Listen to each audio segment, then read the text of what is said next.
yang pada saat ini mewanti-wanti memantau 24 jam gerak-gerik Polri. Karena Polri sedang dicurigai tidak netral dalam menghadapi Pilpres dan pemilu.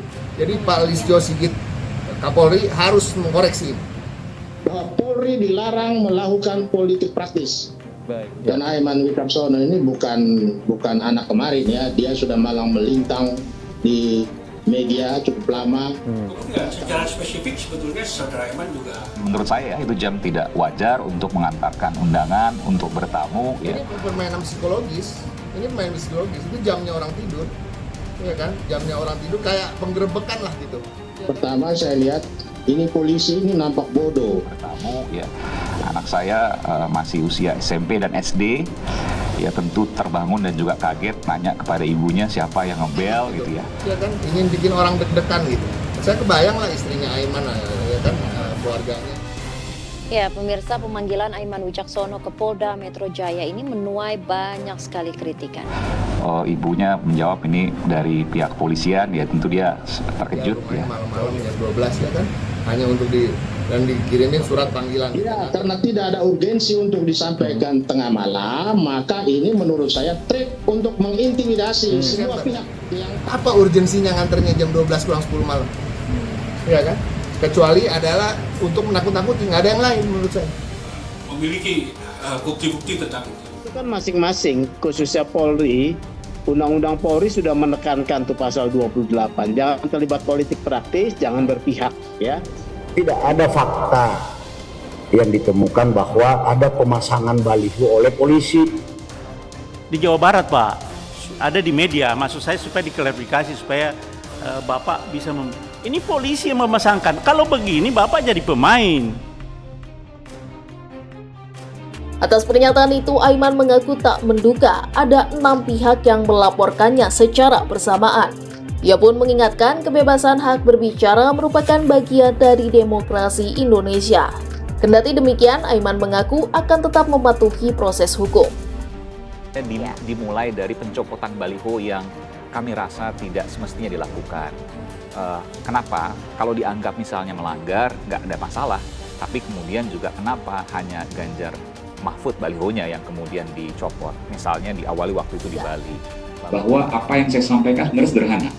Jadi saya sampaikan adalah berupa pengingatan sebenarnya.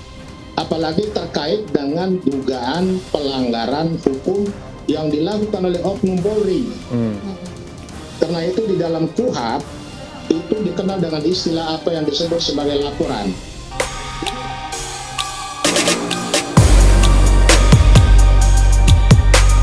Bahwa saya mendapat informasi soal ABC. Dan di ujungnya saya katakan, mudah-mudahan informasi yang saya terima ini salah. Ini bisa menjadi bukti nanti kalau ada pasangan yang kalah, katakanlah pasangan tertentu kalah, surat polisi kepada bupati, ya, bupati kepada camat, camat kepada kepala desa, ini menjadi bukti yang namanya TSM. Ya, orang bertamu ke rumah orang tanpa ada telepon dulu, tanpa mengabarkan dulu, jam 12 kurang 10. Saya kira kalau mereka menghitung supaya orang takut, mereka salah alamat. Karena masyarakat sekarang kan sudah cerdas. Apapun yang terjadi pasti langsung ramai. Iya, betul. Bahkan beberapa pihak ini menyebut harusnya pernyataan Aiman ini terkait netralitas aparat kepolisian yang dijadikan bahan pembenahan institusi Polri. Kita negara hukum, pikir gini, konstitusi. Betul, tapi bukan berarti bahwa itu kemudian yang pertama dilakukan. Kalau seandainya sedikit-sedikit kemudian hukum, sedikit-sedikit hukum, bagaimana kemudian demokrasi bisa berkembang di negara kita? Jadi kan kita punya fatsun ya, saya mau tanya, yang nurunin siapa? Tolong buktikan yang aja. Nurunin ada gambarnya Pak Nusron. Ya, makanya sebut aja ya, nurunin siapa. Yang nurunin satu. Yang nyuruh siapa, gitu aja. Kenapa? Jangan pernah curang karena kecurangan, kesewenang-wenangan, pemaksaan dan penipuan di dalam pemilu itu tidak akan pernah memberi berkah. Justru dengan penegakan hukum demokrasi harus bisa berkembang, dan itu bisa jadi merupakan politik intimidasi yang bisa dipersepsikan berbagai orang. Yang menuduh tanpa bukti. Ke Satpol PP kok dicopot kenapa? Apa halangan? Di mana itu? Pak Putra yang ada penurunan itu di mana? Pak Nusron kalau benderanya tidak diturunkan. Enggak, benderanya di mana itu? Daerah Bali ya. Pak Nusron di Gianyar, Pak Nusron. Nah, kalau Mas Habib Siapa yang sebenarnya bilang tanpa mungkin bukti? ini menjadi Ya, tempat. kalau nggak berani ke proses hukum kan berarti menuduh tanpa Mas bukti Habib, dong. Bukan soal itu dua hal yang berbeda, Bung Habib. Berbeda gimana? Satu, bukti itu hal yang berbeda. Yang kedua, prosesnya, ya kan? Kalau seandainya ada sesuatu yang memang dirasa tidak pas, ada dialektika. Ketua Umum PDI Perjuangan Megawati Soekarno Putri buka suara membela Aiman Wicaksono, juru bicara tim pemenangan nasional Ganjar Mahfud. Aiman dilaporkan terkait pernyataan dugaan ketidaknetralan aparat. Salah satunya pemasangan kamera pengawas di KPU daerah yang terkoneksi dengan sejumlah Polres di Jawa Timur. Presiden kelima Republik Indonesia ini meminta agar Aiman tak gentar menyuarakan kebenaran. Pasalnya, setiap orang memiliki hak yang sama untuk bersuara di negeri yang demokrasi ini. Ini Pak Ibu tuh, nih saya lihat tuh, siapa namanya? Aiman.